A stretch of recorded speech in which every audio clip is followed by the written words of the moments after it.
তো ভাই বলছেন যে মানব জাতি এই পৃথিবীকে ধ্বংস করতে পারে।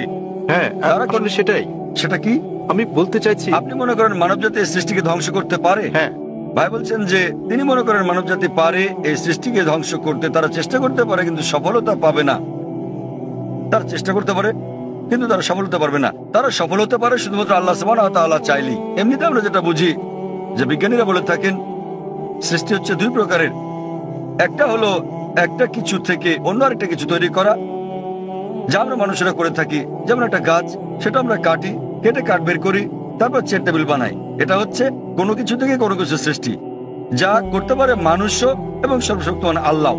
কিন্তু অন্য ধরনের সৃষ্টিটা হচ্ছে শূন্য থেকে কোনো কিছু তৈরি করা, যা মানুষ কখনোই করতে পারবে না। শুধু আমাদের ঈশ্বরই করতে পারেন, শুধু আল্লাহই করতে পারেন।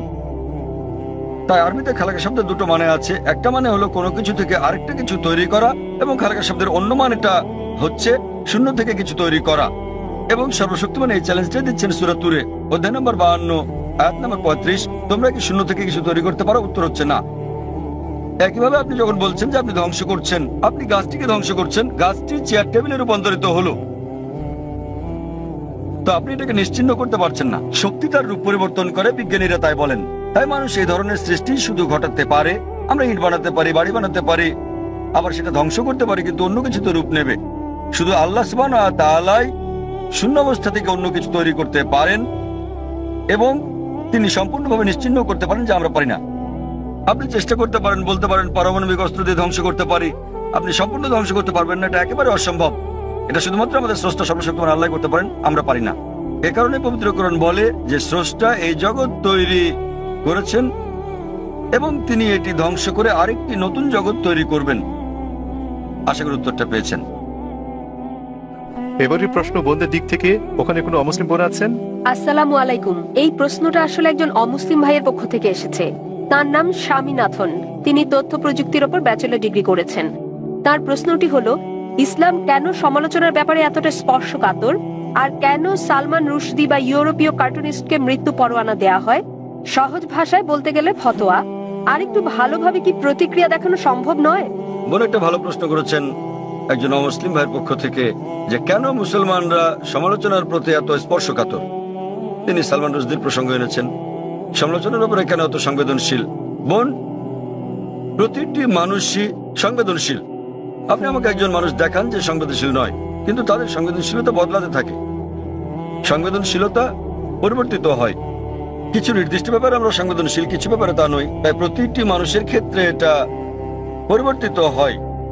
যখন মুসলমানদের ব্যাপারে বলতে হয়, আমরা মুসলমান, আমরা আমাদের পালনকর্তা আল্লাহ সুবহানাহু ওয়া তাআলাকে ভালোবাসি এবং আল্লাহ রাসূলকে ভালোবাসি। এবং নবী মুহাম্মদ সাল্লাল্লাহু আলাইহি সাল্লাম বলেছেন যে কোনো মুসলমানই প্রকৃত মুসলমান নয় যতক্ষণ পর্যন্ত সে আল্লাহ এবং তার রাসূলকে নিজের চেয়েও বেশি না ভালোবাসে, আল্লাহ এবং তার রাসূলকে নিজের চেয়েও বেশি ভালো না বাসে। এখন আমরা যদি দেখি যে কিছু মানুষ তাদের সন্তানদের সবচেয়ে বেশি ভালোবাসে। একটা গবেষণায় দেখা গেছে যে বানরেরা তাদের সন্তানদের খুব ভালোবাসে। তো একটা বানরকে একটা কুয়ার মধ্যে রাখা হলো তার বাচ্চার সাথে, তারপর পানি ঢালা হলো, কুয়ার ভেতর পানি বাড়তে লাগলো। তখন বানরটা তার বাচ্চাটাকে কোলে তুলে নিল। পানি বাড়তে থাকলে সে তার বাচ্চাটাকে বাঁচাতে চেষ্টা করছিল। যখন সে আর বাঁচাতে পারলো না, সে নিজে বাচ্চা ফেলে লাফ দিয়ে বেরিয়ে এলো। তাহলে তারা তাদের বাচ্চাকে অনেক বেশি ভালোবাসে, কিন্তু নিজের জীবনের চেয়ে বেশি নয়। এ কারণে বাচ্চাটাকে নিয়ে আসতে না পেরে সে নিজে লাফ দিয়ে বেরিয়ে চলে এলো। এটা একটা পরীক্ষা মাত্র। একইভাবে মানুষও তার বাচ্চাকে ভালোবাসে, নিজেকে ভালোবাসে, ঠিক আছে। কিন্তু যখন মুসলমানদের প্রসঙ্গ আসে, আমরা আল্লাহ এবং তার রাসূলকে নিজের চেয়ে বেশি ভালোবাসি। উদাহরণস্বরূপ, আপনি যদি আমাকে অপমান করেন, আমি এটা পছন্দ করব না, কিন্তু কিছু মনেও করব না। আমি পছন্দ করব না, কিছু মনেও করব না, ঠিক আছে, সমস্যা নেই। কিন্তু আপনি যদি আল্লাহ এবং তার রাসূলকে অবমাননা করেন, আমি বেশি কষ্ট পাবো। এটা সংবেদনশীলতা নয়, এটার কারণ হচ্ছে তারা আমার খুব কাছের। সুতরাং মুসলমানদের কাছে আল্লাহ এবং তার রাসূল খুবই ঘনিষ্ঠ, এমনকি আমাদের সন্তানদের চেয়েও ঘনিষ্ঠ, স্ত্রীর চেয়েও ঘনিষ্ঠ, স্বামীর চেয়েও ঘনিষ্ঠ, নিজের জীবনের চেয়েও ঘনিষ্ঠ। তো এ কারণে আমি বলবো যে আপনি একটু অন্যভাবে প্রশ্নটা করতে পারতেন যে কেন মুসলমানরা আল্লাহ এবং তার রাসূলকে এত বেশি ভালোবাসে। আপনি আমাকে একজন মানুষ দেখান, আপনি যদি তাকে অপমান করেন, ঠিক আছে, কিন্তু তার মাকে অপমান করলে সে রেগে যাবে। যদি কারো মাকে নিয়ে বাজে কথা বলেন, সে অবশ্যই রেগে যাবে। তো আমরা আমাদের আল্লাহ এবং রাসূলকে আমাদের মায়ের চেয়ে বেশি ভালোবাসি। এই ব্যাপারগুলোর উপর ভিত্তি করে মুসলমানেরা বোঝাতে চান যে যখন সালমান রুশদি ব্র্যাকেটে একজন তথাকথিত মুসলিম পরিবারের জন্ম, যখন তিনি বই লেখেন, মিথ্যে সমালোচনা করেন শুধু কিছু, বুঝতেই পারছেন, কিছু টাকার জন্য, সে কারণে তখন মুসলমানরা তার তীব্র প্রতিবাদ করে। আপনি বলছেন প্রতিবাদ করার আর কোনো ভালো উপায় ছিল কিনা? আমি মনে করি মুসলমানদের প্রতিবাদের সবগুলো উপায় সঠিক ছিল না। অনেক সময় জানমালের ক্ষতি হয়েছে, যা আমিও সমর্থন করি না, কিন্তু তারা সংবেদনশীল, যেহেতু এটার সাথে আমাদের পালনকর্তা আল্লাহ সুবহানাহু ওয়া তাআলা এবং তার দূত জড়িত। কিন্তু আমাদের খারাপ লাগা উচিত, কিন্তু তাদের কেউ কেউ অতি প্রতিক্রিয়াশীল, কেউ কেউ আবার প্রতিবাদ করেছেন সহিংস উপায়ে, যেটা করা উচিত নয়। কেউ কেউ শান্তিপূর্ণ করা ঠিক আছে, প্রতিবাদ করা উত্তম।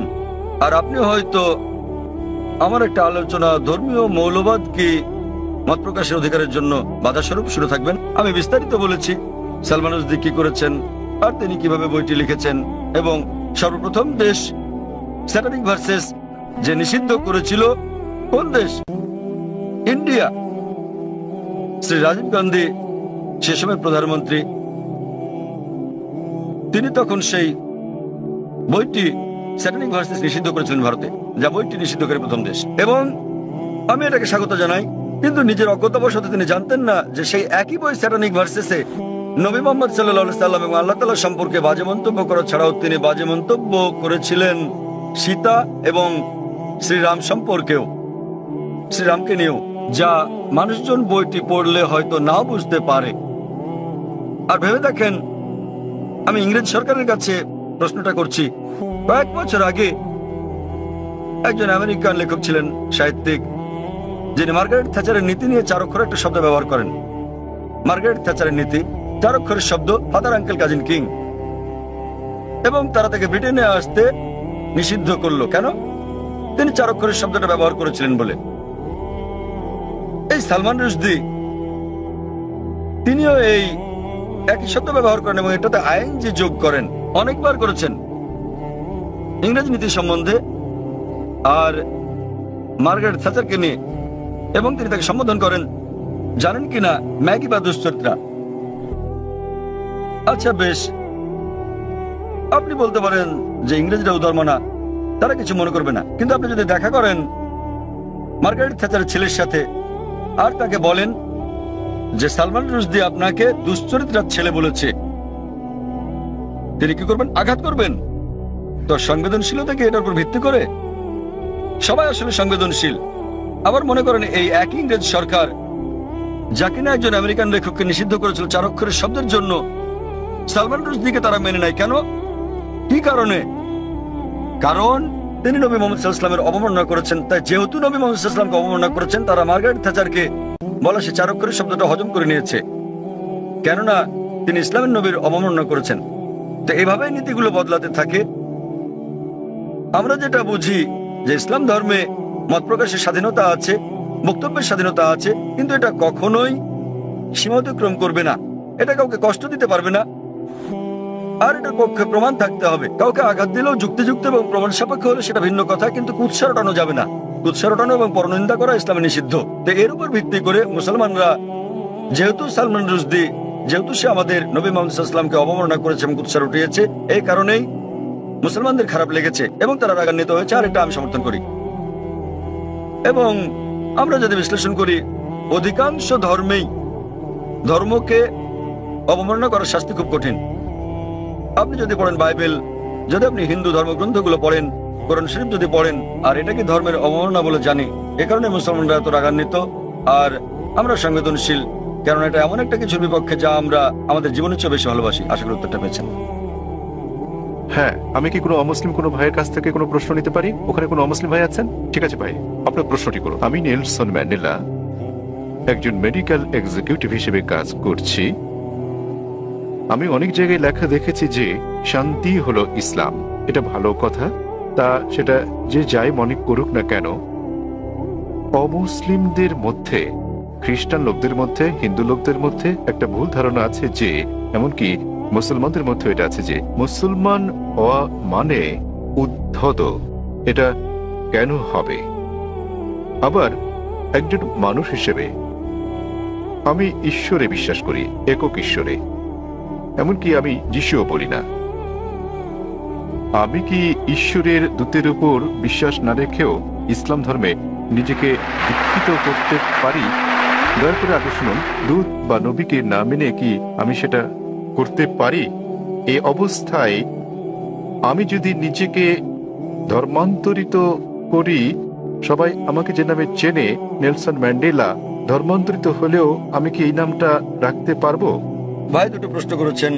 ওনার প্রথম প্রশ্নটা হচ্ছে যে কেন অমুসলিমরা ধরে নেয় যে মুসলিমরা, আপনারা জানেন যে তারা ইসলামের অনুসারী, ইসলাম মানে হলো শান্তি, কেন তারা ধরে নেয় যে মুসলিমরা উদ্ধত? ভাই আমি আপনার সঙ্গে একমত যে অধিকাংশ অমুসলিমই মনে করে যে মুসলিমরা উদ্ধত, সহিংস ইত্যাদি। ভাই এর কারণটা হলো মিডিয়া। মিডিয়া মিডিয়া সেভাবেই মুসলিমদেরকে তুলে ধরে। আপনি আজকে দেখেন যে কোনো সন্ত্রাসী হামলা হলেই সাথে সাথে তারা মুসলিমদের দায়ী করে সব সময়, ঠিক বা ঠিক যাই হোক না কেন। ওকলাহোমা বোমা হামলা যুক্তরাষ্ট্রে, যাতে প্রায় 166 জন মানুষ মারা গিয়েছিল, এটা ছিল আমেরিকার মাটিতে সবচেয়ে বড় বোমা হামলা। দিনের পর দিন এটাকে বলা হলো মধ্যপ্রাচ্য ষড়যন্ত্র, এতে মুসলিমরা জড়িত। পরবর্তী সময় তারা জানতে পারলো যে এতে জড়িত ছিল 2 জন মার্কিন সৈন্য, কমিউনিস্ট, তারা জড়িত ছিল। এটা সংক্ষিপ্ত সংবাদে এলো, শেষ ঘটনা শেষ। তো মুসলমানদের ব্যাপারে হলে শিরোনামে চলে আসে, আর অমুসলিমরা জড়িত থাকলে এটা সংক্ষিপ্ত সংবাদ। যেমন ভারতীয় সংবাদপত্র আপনি দেখবেন যে একজন 50 বছর বয়স্ক আরব, 50 বছরের বয়সের আরব মুসলিম 19 বছরের এক মেয়েকে বিয়ে করছে, দেখবেন যে অনেক বড় সংবাদ শিরোনাম। পরের দিন 50 বছর বয়স্ক অমুসলিম 9 বছরের মেয়েকে ধর্ষণ করেছে, এটা আসে সংক্ষিপ্ত সংবাদ। তো মিডিয়া প্রথম পাতায় তুলে ধরে একজন 50 বছরের মুসলমান 19 বছর মেয়েকে বিয়ে করছে, আর 50 বছর বয়স্ক অমুসলিম 9 বছরের মেয়েকে ধর্ষণ করছে, ছোট করে আসে। তো এই হচ্ছে আমাদের মিডিয়া। তাই আমি লেকচার দিয়েছি মিডিয়া এবং ইসলাম, যুদ্ধ না শান্তি বিষয়ে। এটা ছিল, এই আলোচনাটা আমি প্রায় 1 বছর আগে দিয়েছিলাম বোম্বেতে, মিডিয়া ও ইসলাম, যুদ্ধ না শান্তি, এবং আরো অনেক জায়গায়। আর মিডিয়া কিভাবে কি করে বিস্তারিত বলেছি। ভাই আপনাকে একটা প্রশ্ন করি, আপনি কি আমাকে উদ্ধত মনে করেন? না। মাশাআল্লাহ। আপনি কি মনে করেন এখানে যারা বসে আছেন তারা সব উদ্ধত? কেউ কেউ, সরি, কারো কারো মুখ দেখে মনে হয়। না না ভাই, আপনি দেখেন, আপনি অতিথিদের দেখুন, ভাই, তাদের আপনি চেহারা দেখেন, দেখুন। ঈশ্বর কাউকে যে চেহারা দেন তার জন্য কি তাকে দোষী করা যায়? আমি আপনার মুখ দেখতে পাচ্ছি না, এখান থেকে আপনার মুখ দেখতে পাচ্ছি না, আপনি পর্দা আমার মুখ দেখতে পাচ্ছেন, আমি দেখছি না। খোদা না করুক আপনার চেহারা যদি উদ্ধত হয়, আপনাকে দায়ী করা যাবে না। না। তাই কখনো বলবেন না যে চেহারা উদ্ধত। হ্যাঁ, কারো ব্যবহার যদি আপনাকে খোঁচা মেরে থাকে, এখানে কেউ কেউ আপনাকে মেরেছে, আপনাকে কেউ গালাগাল করেছে না। তো ভাই আপনি যদি বলেন চেহারা উদ্ধত, তাহলে আপনাকে আবার ভেবে দেখতে হবে। দেখুন, চেহারা হলো ঈশ্বর প্রদত্ত, তাই কাকে দায়ী করবেন, ঈশ্বরকে না মানুষকে? অথবা নিজেকে দায়ী করতে পারেন যে আপনি মনে করেছেন সে উদ্ধত। আরেকটা ব্যাপার দেখেন ভাই, মনোবিজ্ঞান আছে। মনোবিজ্ঞানে বলা হয় যে, দেখেন আমি একজন মেডিকেল ডাক্তার, মনোবিজ্ঞানে বলা হয়, ধরেন আপনি ভাবছেন যে মিস্টার এ আপনার শত্রু, আপনার মনে হচ্ছে মিস্টার এ আপনার শত্রু, ঠিক আছে, কিন্তু তিনি একজন সাধারণ মানুষ, গড়পড়তা মানুষ। যখনই মিস্টার এ কে দেখছেন, তাকে শত্রু ভাবছেন আপনি, এবং আপনি রেগে যাচ্ছেন, তার দিকে এভাবে তাকাচ্ছেন। তিনি একজন স্বাভাবিক মানুষ, যেহেতু আপনি সেভাবে তাকাচ্ছেন, তিনিও রেগে যাচ্ছেন। তো যখনই তিনি রাখছেন, হ্যাঁ বলেছিলাম না, দেখলেন আমাদেরকে কিভাবে তাকাচ্ছে? প্রথমে তো আপনি তাকিয়েছেন, তিনি একজন সাধারণ মানুষ, যেহেতু আপনি মনে মনে ভেবে নিয়েছেন যে মিস্টার এ আপনার শত্রু, তিনি যখনই আসেন আপনি শত্রুর মতো আচরণ করছেন তার সাথে। তিনি স্বাভাবিক, কিন্তু আপনি তাকে দেখছেন, তার চলাফেরা দেখছেন, রেগে তাকাচ্ছেন। তিনি ভাবছেন এই লোকটা আমার দিকে রেগে তাকাচ্ছে, তাই তিনিও রেগে যাচ্ছেন। তখন আপনি বলছেন দেখেন আমার দিকে কিভাবে তাকাচ্ছে, কিন্তু শুরু করেছে কি আপনি? তো এই মনস্তাত্ত্বিক মিডিয়া মানুষের মনের মধ্যে মাকড়সার জাল তৈরি করে দিয়েছে। মিডিয়ার ফাঁদ হচ্ছে মুসলমানরা উদ্ধত, সন্ত্রাসী, সহিংস, আপনাকে মেরে ফেলবে। তা আপনি খুব সাবধান হয়ে গেলেন, মানুষের মুখের দিকে তাকাচ্ছেন, হয়তো কেউ সন্ত্রাসীর মতো দেখতে। কারণ যখনই তারা বলছে সন্ত্রাসী, মাথায় টুপি পরিয়ে দিচ্ছে। তো যখনই মাথায় টুপি পরা কাউকে দেখছেন, আপনি ভাবছেন সন্ত্রাসী। তো আসলে এটা হলো মিডিয়া যেভাবে বিষয়টাকে দেখাচ্ছে। তাই টুপির সাথে আমি স্যুট পরি, পশ্চিমা পোশাক এবং ইসলামী পোশাক, আর পাজামা আমার গোড়ালির উপরে, তো আমি এটা মিশ্রণ করি। মিশ্রণ হলো পশ্চিমা সংস্কৃতির, হালাল কিছু আমি নিতে পারি, কিন্তু আমি মাথায় টুপি পরি। তো আসলে এটা হলো মিডিয়া। কিন্তু এমনিতে হ্যাঁ, সমাজে কিছু বিপদগামী লোক থাকতে পারে। আমি বলছি না যে নিজেদের মুসলমান দাবি করা সকল মুসলমানই ভালো লোক, সকল ধার্মিক মুসলমান ভালো, কিন্তু মুসলমান নামধারী সবাই ধার্মিক মুসলমান নাও হতে পারে। ভাই আপনি বলেন তো, ভারতের সবচেয়ে বেশি ভারতীয়কে কারা হত্যা করেছে? কারা? আপনি কি জানেন? না। কাশ্মীর। কাশ্মীর জানেন তো? কাশ্মীর, হ্যাঁ। হ্যাঁ, আপনি কোথায় শুনেছেন? মিডিয়ায়। একদম ঠিক, কাশ্মীর। কিছু হলে কাশ্মীরি মুসলমান, জিহাদি, ঠিক তো? ভাই, আপনি কি জানেন ভারতের সবচেয়ে বেশি লোকদের কারা হত্যা করেছে? হয়তো কাশ্মীরিরা, তাই তো? না, আপনার কি মনে হয়, আপনি কি মনে করেন হয়তো তারাই? হয়তো। হয়তো, ঠিক আছে। এটা একদম অবাস্তব কথা। আপনি কি জানেন আসামে কতজন লোককে হত্যা করা হচ্ছে? উলফা, উলফার নাম শুনেছেন হয়তো? হয়তো সংক্ষিপ্ত সংবাদে, তাই তো? সংক্ষিপ্ত শিরোনামে নয়। উলফা হচ্ছে একটা হিন্দু সন্ত্রাসী সংগঠন। তাদের প্রধান উদ্দেশ্য হলো মুসলিমদের হত্যা করা। তারা কাশ্মীরি বিদ্রোহীদের চেয়েও বেশি হামলা করে থাকে, কিন্তু সংবাদে খুব কমই তাদের শোনা যায়। আপনি কি মাওবাদীদের জানেন? মাওবাদীরা তারা ভারতের ৬৬টি জেলার মধ্যে থেকে পুলিশের ভাষ্যমতে ১৫০টিরও বেশি জেলা দখল করে আছে। তাদের কাছে ভারতীয় সেনাবাহিনীর চেয়ে আধুনিক অস্ত্র আর গোলাবারুদ বেশি আছে। তাদের কাছে রকেট লঞ্চারও আছে। আপনি কি জানেন আধা কিলোমিটার দূর থেকেও তারা পুলিশ ফাঁড়ি ধ্বংস করে দেয়? এগুলো সংবাদে ছোট করে আসে। হ্যাঁ স্যার। তারা ভারতের জন্য কাশ্মীরিদের চেয়েও বড় বিপদ। কাশ্মীরিরা শুধু কাশ্মীরেই গোলাগুলি করে।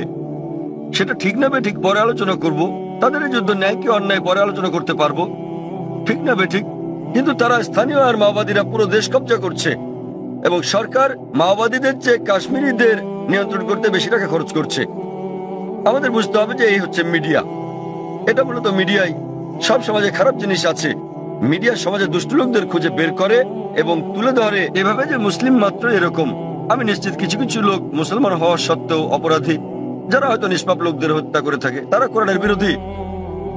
কিন্তু আরো বেশি অমুসলিম রয়েছে যারা আরো বড় অপরাধী, যারা আরো বেশি ভারতীয়কে হত্যা করছে, কিন্তু মিডিয়া তাদের তুলে ধরছে না। তো আপনার প্রথম প্রশ্নের উত্তরে বলা যায় যে এর জন্য মিডিয়ায় দায়ী। আর তা না হলে আপনি এখানে দাঁড়িয়ে থাকতেন না, ঠিক তো? চিন্তা করেন, আপনি হাজার হাজার লোকের সামনে দাঁড়িয়ে আমাকে প্রশ্ন করছেন। আমি এটা হ্যাঁ, ভাবিনি। সেটাই প্রশ্ন করা।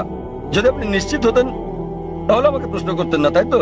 তো এটাই হচ্ছে প্রমাণ যে যদিও আপনি মিডিয়ার কথা শোনেন কিন্তু তাদেরকে পুরোপুরি বিশ্বাস করেন না। তাই আমরা আপনার মতো লোকদের সম্মান করি। নেলসন ম্যান্ডেলা, আর এটা আমাকে দক্ষিণ আফ্রিকার সেই মহান নেতার কথা মনে করিয়ে দেয়, নেলসন ম্যান্ডেলা। এবার আপনার দ্বিতীয় প্রশ্নে আসি। আপনি বলেছেন যে আপনি একজন খ্রিস্টান এবং যীশু খ্রিস্টের উপর বিশ্বাস স্থাপন করেন। আপনি জানতে চেয়েছেন আমি কি ইসলাম গ্রহণ করতে পারি, মুসলমান হতে পারি? রাসূলকে বিশ্বাস না করে আপনি বোঝাতে চেয়েছেন নবী মোহাম্মদকে বিশ্বাস না করার কথা, ঠিক? হ্যাঁ। দূত বলতে তো যীশু খ্রিস্টকেও একজন দূত বলা যায়। কারণ হ্যাঁ, কারণ আমার জন্ম এবং বেড়ে ওঠা খ্রিস্টান পরিবারে, হ্যাঁ, ঠিক। খ্রিস্টান নিয়ম নীতিতে আমি এখনো পর্যন্ত শুধু যীশু খ্রিস্ট সম্বন্ধে জানি, মোহাম্মদ সম্বন্ধে জানি না। ঠিক, ঠিক আছে। সেই জন্য আমি বলছিলাম, এ কারণে না যে আপনি নবী মোহাম্মদের বিপক্ষে। না, মোটেও তার হ্যাঁ, বিপক্ষে নয়। ভাই, একটা সুন্দর প্রশ্ন করেছেন। এই পরিস্থিতিতে আমি ইসলাম গ্রহণ করলে মানুষ কিভাবে আমাকে দেখবে? ঠিক ঠিক ভাই, একটা সুন্দর প্রশ্ন। আর আমাকে কি নামও পরিবর্তন করতে হবে? কারণ আমার ড্রাইভিং লাইসেন্স, পাসপোর্ট, সরকারি সম্পত্তি সব আপনার এই এই নামেই নেলসন করা ম্যান্ডেলার আছে। নামটা পরিবর্তন করতে হবে কিনা? ভাই, একটা ভালো প্রশ্ন করেছেন যে খ্রিস্টান পরিবারের জন্মের কারণে তিনি আগের নবীদের সম্বন্ধে জানেন, তিনি যীশু খ্রিস্টের সম্পর্কেও জানেন, ইসলাম ধর্ম সম্পর্কে পড়েছেন, তিনি ইসলামের দর্শনে একমত, ইসলাম গ্রহণও করতে চান, কিন্তু নবী মোহাম্মদ সাল্লাল্লাহু আলাইহি ওয়াসাল্লাম সম্পর্কে তেমন কিছু জানেন না, ঠিক আছে? হ্যাঁ। এই কারণে তিনি নবী মোহাম্মদ সাল্লাল্লাহু আলাইহি ওয়াসাল্লামের উপর বিশ্বাস না এনে ইসলাম গ্রহণ করতে পারবেন কিনা, এই তার প্রশ্ন। আর তাকে তো নাম পাল্টাতে হবে কিনা? প্রথম প্রশ্নের ব্যাপারে বলা যায় যে আপনি একজন মুসলিম হতে পারবেন না যতক্ষণ পর্যন্ত সকল নবীর উপর বিশ্বাস আনবেন না। আমাদের সেই সকল নবীগণের উপরও বিশ্বাস আনতে হবে যাদের নাম কোরআনে আছে। তিনি যদি আল্লাহর একজন দূত হয়ে থাকেন তাদের আমাদের ভালোবাসতে হবে, সম্মান করতে হবে। আর আপনার জানার জন্য বলছি, ইসলাম হলো একমাত্র খ্রিস্টান ধর্ম বিশ্বাস যা বিশ্বাসের একটি ধারা হিসেবে যীশু খ্রিস্টকে বিশ্বাসের কথা বলেছে। কোন মুসলিমই মুসলিম নয় সে যদি যীশু খ্রিস্টের উপর বিশ্বাস স্থাপন না করে। আমরা বিশ্বাস করি যে তিনি আল্লাহ সুবহানাহু ওয়া তাআলার সর্বশক্তিমান আল্লাহর সবচেয়ে প্রভাবশালী নবীগণের একজন। আমরা বিশ্বাস করি যে তিনি মসীহ, যাকে বলা হয় খ্রিস্ট। আমরা বিশ্বাস করি যে তিনি অলৌকিকভাবে জন্মগ্রহণ করেছিলেন কোন পুরুষের হস্তক্ষেপ ছাড়াই, যা অনেক আধুনিক খ্রিস্টানই বিশ্বাস করে না।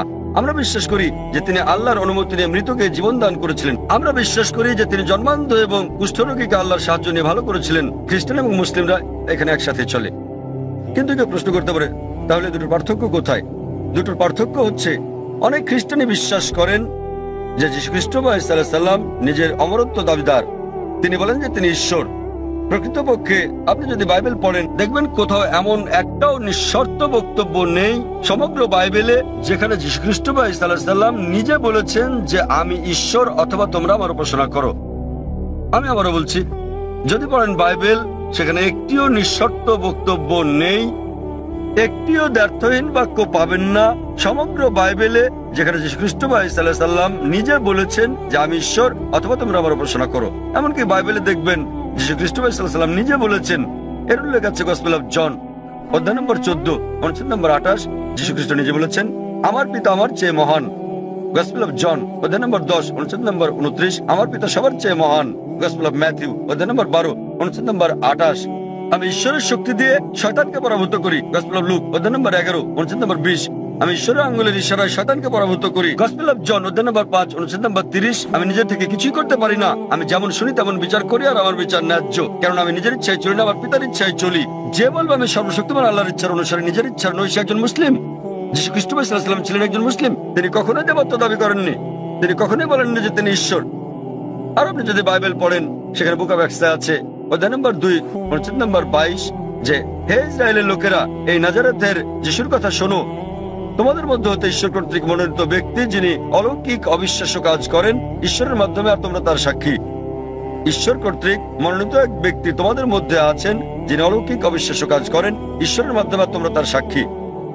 আর যখন যীশু খ্রিস্ট ইসলামকে জিজ্ঞেস করা হলো আপনার প্রথম নির্দেশ কি, তিনি অক্ষরে অক্ষরে সেই কথাটাই বললেন যা মুসা আলাইহিস সালাম বলেছিলেন বুক অফ ডিউটেরোনমি অধ্যায় 6 অনুচ্ছেদ 4। যীশু খ্রিস্ট ইসলাম সেই কথাটাই বলেন গসপেল অফ মার্ক অধ্যায় 12 অনুচ্ছেদ 29। তিনি বলেন שמע ইসরাঈলো আদনাহিনু আবনাই খাদ। শোনো হে ইসরায়েলবাসী, ঈশ্বর আমাদের ঈশ্বর হলেন একজন ঈশ্বর। তো আপনি যদি মুসলমান হন, মুসলমান হতে গেলে আপনাকে সকল নবীর উপর বিশ্বাস আনতে হবে, সে আদম থেকে শুরু করে নূহ, ইব্রাহিম, ইসাক, মুসা, যিশু এবং নবী মুহাম্মদ সাল্লাল্লাহু আলাইহি ওয়াসাল্লামের উপর। তো এখন নবী মুহাম্মদ সাল্লাল্লাহু আলাইহি ওয়াসাল্লামের ব্যাপারে আপনার প্রশ্নে আসি। আপনি হয়তো তার সম্পর্কে বিস্তারিত জানেন না, আপনি হয়তো তার জীবনের সম্বন্ধে জানেন না, কিন্তু আপনাকে তার উপর বিশ্বাস আনতে হবে। আর আপনি যদি খাঁটি খ্রিস্টানও হয়ে থাকেন, যীশু খ্রিস্ট বা ঈসা আলাইহিস সালাম ভবিষ্যৎবাণী করেন নবী মুহাম্মদ সাল্লাল্লাহু আলাইহি ওয়াসাল্লামের ব্যাপারে। নবী মুহাম্মদ সাল্লাল্লাহু আলাইহি ওয়াসাল্লামের ব্যাপারে ভবিষ্যৎবাণী করা হয়েছে ওল্ড টেস্টামেন্টে, এমনকি নিউ টেস্টামেন্টেও ভবিষ্যৎবাণী করা হয়েছে বুক অফ ডিউটেরোনমিতে অধ্যায় 18 অনুচ্ছেদ 18, বুক অফ ডিউটেরোনমি অধ্যায় 18 অনুচ্ছেদ 19, বুক অফ আইজায়া অধ্যায় 29 অনুচ্ছেদ 12, সং অফ সলোমন অধ্যায় 5 অনুচ্ছেদ 16। এমনকি নিউ টেস্টামেন্টেও তার কথা বলা হয়েছে। যীশু খ্রিস্ট সাল্লাম বলেছেন নবী মুহাম্মদ সাল্লাল্লাহু আলাইহি সাল্লামের আগমনের ব্যাপারে গসপেল অফ জন অধ্যায় 14 অনুচ্ছেদ 16, গসপেল অফ জন অধ্যায় 15 অনুচ্ছেদ 26, গসপেল অফ জন অধ্যায় 16 অনুচ্ছেদ 7 এবং গসপেল অফ জন অধ্যায় 16 অনুচ্ছেদ 12 থেকে 14। আপনার বোঝার জন্য আমি শুধু শেষের অনুচ্ছেদটা বলবো, সবার শেষে যেটা বললাম। যীশু খ্রিস্ট সাল্লাম বলেন গসপেল অফ জন অধ্যায় নম্বর 16 অনুচ্ছেদ 12 থেকে 14 যে তোমাদেরকে আমার অনেক কিছুই বলার আছে, কিন্তু তোমরা এখন তা গ্রহণ করতে পারবে না। যখন সত্যের আত্মা আসবেন, তিনি তোমাদের সত্যের পথে পরিচালিত করবেন। তিনি নিজ থেকে কিছু বলবেন না, তিনি যা শুনবেন তাই বলবেন, তিনি আমাকে মহিমান্বিত করবেন। তো এখানে যীশু খ্রিস্ট সাল্লাম বলছেন নবী মুহাম্মদ সাল্লাল্লাহু আলাইহি সাল্লামের ব্যাপারে, তিনি বলছেন তোমাদেরকে আমার অনেক কিছুই বলার আছে। অর্থাৎ যীশু খ্রিস্ট মানুষদের অনেক কথা বলতে চেয়েছিলেন, কিন্তু তিনি বলেন তোমরা এখন তা বুঝতে পারবে না। যখন সত্যের প্রতিরূপ আসবেন, তিনি তোমাদের সত্যের পথে চালিত করবেন। এখন অনেকে বলতে পারেন এই প্রতিরূপ হচ্ছে পবিত্র আত্মা। তারা বুঝতে অক্ষম যে প্রতিরূপ কোন পবিত্র আত্মার কথা বোঝায় না। কেন? কয়েকটা অনুচ্ছেদ আগেই গসপেল অফ জনের অধ্যায় নম্বর 16 অনুচ্ছেদ 7 যীশু খ্রিস্ট সাল্লাম বলছেন যে তোমাদের ভালোর জন্য আমাকে যেতে হচ্ছে, কেননা আমি না গেলে সত্যের প্রতিরূপ আসবেন না। সুতরাং আমি যদি যাই, আমার প্রস্থানেই তার আগমন নিশ্চিত। সেই প্রতিরূপ এবং শান্তি আসবে যদি যীশু খ্রিস্ট সাল্লাম বিদায় নেন। যীশু খ্রিস্ট এই পৃথিবীতে আসার অনেক আগে থেকে এই প্রতিরূপ এখানে ছিলেন। তিনি এখানে ছিলেন যখন যীশু খ্রিস্ট জন্মগ্রহণ করেন, তিনি তখনও ছিলেন যখন তাকে দীক্ষা দেওয়া হয়। তো এই প্রতিরূপ এবং শান্তির দূত কোন পবিত্র আত্মাকে বোঝায় না, এটা সর্বশেষ এবং চূড়ান্ত নবী মুহাম্মদ সাল্লাল্লাহু আলাইহি সাল্লামের কথা বোঝায়। কারণ ভবিষ্যৎবাণী বলছে তিনি যাই শুনবেন তিনি বহন করবেন। আর আমরা জানি যে নবী মুহাম্মদ সাল্লাল্লাহু আলাইহি ওয়াসাল্লাম সর্বশক্তিমান আল্লাহর কাছ থেকে দৈববাণী পেয়েছিলেন এবং তিনি তা প্রচার করেছিলেন। আর নবী মুহাম্মদ সাল্লাল্লাহু আলাইহি ওয়াসাল্লাম পৃথিবীতে একমাত্র ধর্মদূত যিনি যীশু খ্রিস্টকে মহিমান্বিত করেছেন। আর কোন ধর্ম বিশ্বাস নেই যা যীশু খ্রিস্টকে বিশ্বাস করার ব্যাপারে কথা বলে অনুচ্ছেদ তৈরি করে। এই মহিমান্বিত কোরআন নবী মুহাম্মদ সাল্লাল্লাহু আলাইহি সাল্লামের বাণীর কারণে, আর তিনি যে দৈববাণী ধারণ করেছেন সে কারণে 150 কোটিরও বেশি মানুষ আজ যীশু খ্রিস্টকে ঈশ্বরের দূত হিসেবে বিশ্বাস করে থাকে। যদি নবী মুহাম্মদ সাল্লাল্লাহু আলাইহি ওয়াসাল্লাম সেটা না বলতেন, যদি এই কিতাবে তার কথা প্রকাশিত না হতো, তাহলে আমরা বিশ্বাস করতাম না যে যীশু খ্রিস্ট ঈশ্বরের দূত। যেহেতু নবী মুহাম্মদ সাল্লাল্লাহু আলাইহি ওয়াসাল্লাম বলেছেন, আমরা সকল মুসলমান সন্দেহাতীত ভাবে বিশ্বাস করি যে যীশু খ্রিস্ট সাল্লাল্লাহু আলাইহি ওয়াসাল্লাম আল্লাহর সবচেয়ে প্রভাবশালী নবীদের মধ্যে একজন। একইভাবে আপনি যদি খ্রিস্টান হন আর আপনার ধর্মগ্রন্থ পড়েন, নবী যীশু খ্রিস্ট ভাই সাল্লাম ভবিষ্যৎবাণী করে গেছেন সর্বশেষ ও চূড়ান্ত নবী মোহাম্মদ সাল্লাহ সাল্লামের আগমনের ব্যাপারে। এখন যেহেতু আমি তুলনামূলক ধর্ম নিয়ে পড়ি, আমি হয়তো যীশু খ্রিস্ট সম্পর্কে অনেক কিছু জানি, কিন্তু অধিকাংশ মুসলমানই আপনি যদি জিজ্ঞেস করেন যিশুকে ছিলেন, তিনি একজন নবী, কিন্তু আপনি বিস্তারিত জিজ্ঞেস করলে তারা নাও জানতে পারে। তারা বিশ্বাস করে যে তিনি নবী। আমি তুলনামূলক ধর্মতত্ত্ব বাইবেল এগুলো পড়ার পরে হয়তো অন্য মুসলমানদের চেয়ে অনেক বেশি জানি, কিন্তু সকল মুসলমানকে বিশ্বাস করতে হবে যে তিনি একজন নবী। একইভাবে একজন মুসলমান হওয়ার জন্য আপনাকে অন্তত এটা মেনে নিতে হবে যে নবী মোহাম্মদ সাল্লাল্লাহু সাল্লাম, নবী মোহাম্মদ আল্লাহর দূত। যদি না মানেন তাহলে হতে পারবেন না, কারণ তিনি সর্বশেষ ও চূড়ান্ত নবী। আপনি হয়তো তার সম্বন্ধে বিস্তারিত জানেন না, কিন্তু আপনাকে বিশ্বাস করতে হবে তিনি একজন নবী। এবার আপনার শেষ প্রশ্নে আসি যে যদি আপনি ইসলাম গ্রহণ করেন, আপনাকে নাম পরিবর্তন করতে হবে কিনা। যদি আপনার নামের সাথে শিরক জড়িত থাকে, অর্থাৎ আল্লাহর সাথে অন্য কাউকে শরীক করা, তখনই আপনার নাম পরিবর্তন করাটা আবশ্যক হবে, আর না হলে আপনার নাম পরিবর্তন করাটা আবশ্যক নয়। এটা ঐচ্ছিক। আপনি চাইলে এটা করতে পারেন, না চাইলে দরকার নেই। তবু মুসলমান হতে গেলে নাম পরিবর্তন করাটা জরুরি নয়। আপনার বিশ্বাস পরিবর্তন করতে হবে। বিশ্বাস পরিবর্তন মানে বিশ্বাস করা যে ঈশ্বর একজনই, যাকে উপাসনা করা যায়, আর নবী মোহাম্মদ আল্লাহর দূত, এবং অন্যান্য সকল নবী আদম আলাইহিস সালাম থেকে শুরু করে নূহ, ইব্রাহিম, মুসা, যিশু এবং সকল নবীদের সাথে নবী মোহাম্মদ সাল্লাল্লাহু আলাইহি সাল্লামের উপরও বিশ্বাস আনা। কেউ যদি বলে যে আমি মুসলমান হতে চাই, কিন্তু আমি যীশু খ্রিস্টকে ঈশ্বরের দূত বলে মানি না, একজন মুসলমানের বিশ্বাস করতেই হবে। সে যদি না জেনে থাকে, যে মুহূর্তে আমি তাকে কোরআন দেখাবো, কোরআন বলছে, সে বিশ্বাস করা শুরু করবে। সে বিশ্বাস করবে যে যীশু খ্রিস্ট আল্লাহর একজন দূত। একইভাবে একজন মুসলমানের জন্য সকল নবীদের উপর বিশ্বাস আনা উচিত। নবী মোহাম্মদ সাল্লাল্লাহু আলাইহি সাল্লাম ছাড়া আদম থেকে মুহাম্মদ সাল্লাল্লাহু আলাইহি সাল্লাম পর্যন্ত যারা যারা এসেছিলেন, কিন্তু নাম পরিবর্তন করাটা আবশ্যক নয়। আপনি বলছেন আপনার ড্রাইভিং লাইসেন্সে নেলসন ম্যান্ডেলা নাম আছে, আপনার পাসপোর্ট আপনাকে পাল্টাতে হবে না, ড্রাইভিং লাইসেন্স বদলাতে হবে না। লোকে আপনাকে নেলসন বলে ডাকতে পারে, কোনো সমস্যা নেই। কিন্তু তারপরেও আপনার মনে যে ঈশ্বরমাত্র একজনই, যাকে উপাসনা করা যায়, তিনি ছাড়া আর কাউকে নয়, এবং নবী মুহাম্মদ ঈশ্বরের একজন দূত। বাকি সকল নবী সহ আদম থেকে শুরু করে যিশু, মুহাম্মদ সাল্লাল্লাহু আলাইহি সাল্লাম। তো আপনি কি বিশ্বাস করেন যে মুহাম্মদ ঈশ্বরের একজন দূত বা নেলসন? হ্যাঁ স্যার। আমি যদি বলি যে আপনার নাম নেলসনই রাখতে পারেন, বিশ্বাস করবেন যে মোহাম্মদ ঈশ্বরের একজন দূত? হ্যাঁ স্যার। আপনি হয়তো তার সম্পর্কে বেশি কিছু জানেন না। আপনি হয়তো জানেন না যে তিনি কোথায় জন্মগ্রহণ করেন। যদি জানেন তো ভালো, কিন্তু এটা বাধ্যতামূলক নয়। তখন বিশ্বাস করবেন যে নবী মুহাম্মদ সাল্লাল্লাহু আলাইহি ওয়াসাল্লাম ঈশ্বরের দূত? হ্যাঁ স্যার। আপনি বিশ্বাস করেন? হ্যাঁ। আপনি হয়তো বিস্তারিত জানেন না, তা বিশ্বাস করেন? হ্যাঁ। আপনি বিশ্বাস করেন যে ঈশ্বর একজন? হ্যাঁ। আপনি কি মানেন যে যীশু খ্রিস্ট ঈশ্বর নন? যিশু ঈশ্বর নন, যিশু ঈশ্বরের একজন দূত। খুব ভালো, মাশাআল্লাহ। তো আপনি কি শাহাদাত পড়তে চান? হ্যাঁ আচ্ছা, অবশ্যই। আমি আরবিতে বলবো, আপনি সাথে সাথে বলবেন। আপনি কি মানেন যে ঈশ্বর একজন? হ্যাঁ। আপনি কি মানেন যে নবী মুহাম্মদ সাল্লাল্লাহু আলাইহি ওয়াসাল্লাম ঈশ্বরের একজন দূত? হ্যাঁ। আপনি কি মানেন যে যীশু খ্রিস্ট ঈশ্বরের একজন দূত? হ্যাঁ। কেউ কি আপনাকে জোর করছে গ্রহণ করতে ইসলাম? না। কেউ আপনার উপর চাপ প্রয়োগ করছে? না। কোনো অর্থনৈতিক চাপ, টাকা? না। টাকার কোনো হ্যাঁ। ব্যাপার নেই। তো আপনি মন থেকেই বলছেন, হ্যাঁ। আপনার নিজের ইচ্ছাতে, হ্যাঁ। কোনো চাপ নেই আপনার উপর। বেশ, না। আমি আরবিতে বলবো, আপনি সাথে সাথে বলবেন। আশহাদু আশহাদু আল্লাহ আল্লাহ ইলাহা ইলাহা ইল্লাল্লাহ ইল্লাল্লাহ ওয়া আশহাদু ওয়া আশহাদু আন্না আন্না মুহাম্মাদান মুহাম্মাদান আবদুহু আবদুহু ওয়া রাসূলুহু। ওয়া রাসূলুহু। মাশাআল্লাহ। আমি সাক্ষ্য দিচ্ছি,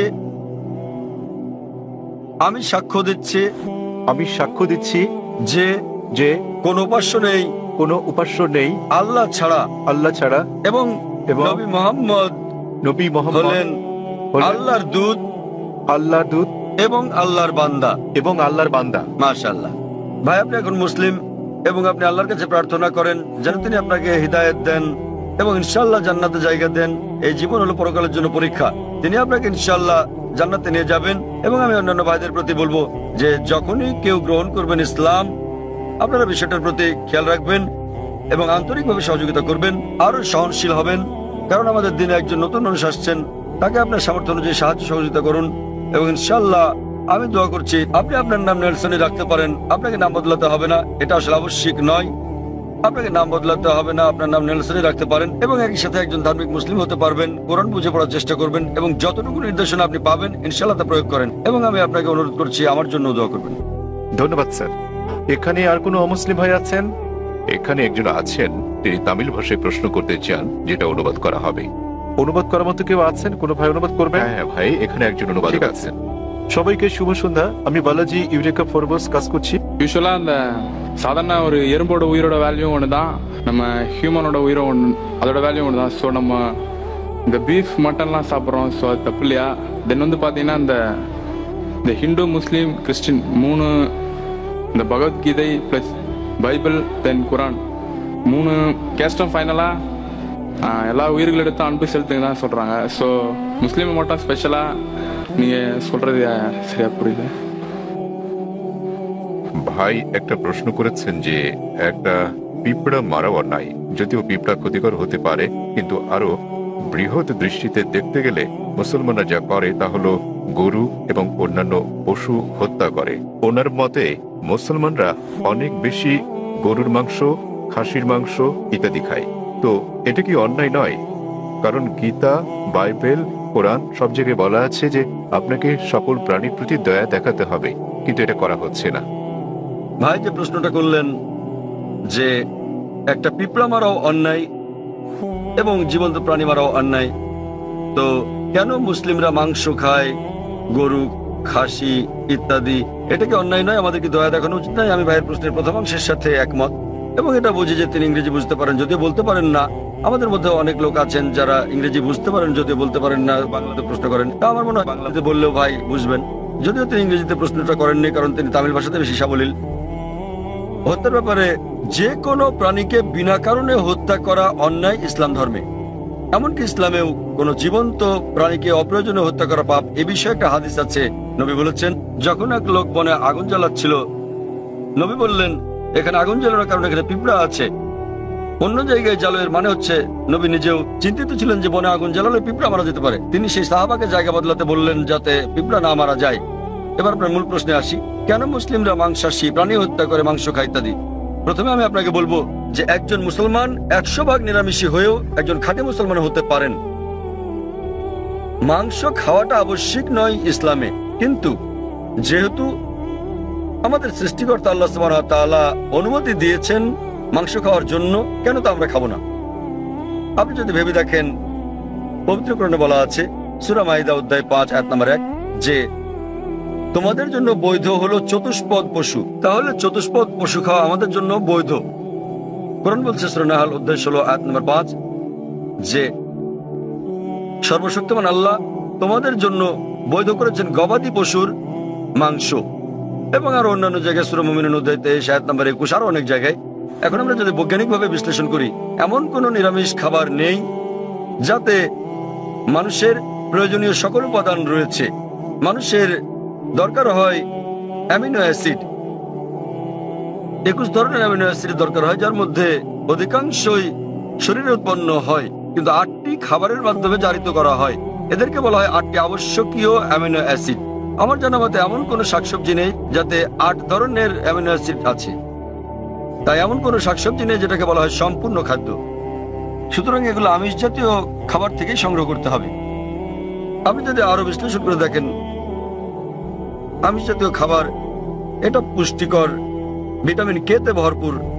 আর আরো গভীরভাবে দেখলে যদি আপনি দেখেন তৃণভোজী প্রাণীদের দাঁত, গরু, ছাগল, ভেড়া, তাদের দাঁত সমান। তারা শুধু শাকসবজি খায়, শুধু ঘাস খেতে পারে, মাংস খেতে পারে না। আপনি যদি মাংসাশী প্রাণীদের দাঁতগুলো দেখেন, বাঘ, সিংহ, নেকড়ে, চিতা, তাদের সবার সুচালো দাঁত আছে, কুকুরের দাঁতের মতো। এই প্রাণীদেরকে বলা হয় মাংসাশী প্রাণী। তারা শুধু মাংস খায়, তারা শাকসবজি খায় না। আপনি যদি মানুষের দাঁতগুলো ভালো করে দেখেন, আয়নার সামনে গিয়ে, মানুষের আছে সমান দাঁত, আবার সুচালো দাঁতও আছে। যদি সর্বশক্তিমান ঈশ্বর চাইতেন যে আমরা শুধু শাকসবজি খাবো, তাহলে কেন তিনি আমাদের এই সুচালো দাঁত দিলেন? কেউ বলতে পারেন কেন? কারণ সর্বশক্তিমান ঈশ্বর চান যে আমরা দুটোই খাই, মাংসও খাই, শাকসবজিও খাই। মাংস, তিনি যদি চাইতেন যে আমরা শুধু শাকসবজি খাবো, তাহলে তিনি কেন সুচালো দাঁত দিলেন? আবার আপনি যদি মানুষের পরিপাকতন্ত্রটাকে বিশ্লেষণ করে দেখেন, এটা উভয় খাদ্যই হজম করতে পারে, সবজি এবং আমিষ জাতীয় খাবার। তৃণভোজী প্রাণীদের পরিপাকতন্ত্র, গরু, ছাগল, ভেড়া, এরা শুধু শাকসবজি জাতীয় খাবারই হজম করতে পারে, মাংস হজম করতে পারে না। আবার মাংসাশী প্রাণীদের পরিপাকতন্ত্র দেখেন, সিংহ, বাঘ, নেকড়ে শুধু মাংসই হজম করতে পারে, শাকসবজি হজম করতে পারে না। কিন্তু মানুষের পরিপাকতন্ত্রে আছে ক্ষুদ্রান্ত্র, এবং বৃহদান্ত্র, এটা উভয় খাদ্য হজম করতে পারে। সবজি আবার আমিষ জাতীয় খাবার, মাংস জাতীয় খাবার। সর্বশক্তিমান ঈশ্বর যদি চাইতেন আমরা খাঁটি নিরামিষী হই, কেন তিনি আমাদের এমন পরিপাকতন্ত্র দিলেন যা উভয় খাদ্য হজম করতে পারে? কিন্তু এটাই স্বাভাবিক। তো আপনি ভেবে দেখেন যে সর্বশক্তিমান ঈশ্বর মানুষকে এমন ভাবে সৃষ্টি করেছেন যেন তারা সবজিও খেতে পারে আবার মাংসও খেতে পারে, নিরামিষ এবং আমিষ। আর অনেক লোকেরই ভুল ধারণা একটা আছে যে অধিকাংশ ধর্মই আমিষ জাতীয় খাবার খেতে নিষেধ করেছে। আবার হিন্দুদের অনেকেই একটা ভুল ধারণার শিকার। তারা মনে করেন যে হিন্দুত্ববাদ আমিষ জাতীয় খাদ্য খাওয়া নিষেধ করে থাকে। আসলে আপনি যদি হিন্দু ধর্মগ্রন্থগুলো পড়েন, যদি পড়েন মনুস্মৃতি অধ্যায় নম্বর 5 অনুচ্ছেদ 30, এতে আছে ঈশ্বর কিছু প্রাণীকে সৃষ্টি করেছেন খাওয়ার জন্য আর কিছু প্রাণীকে খাদ্য হওয়ার জন্য।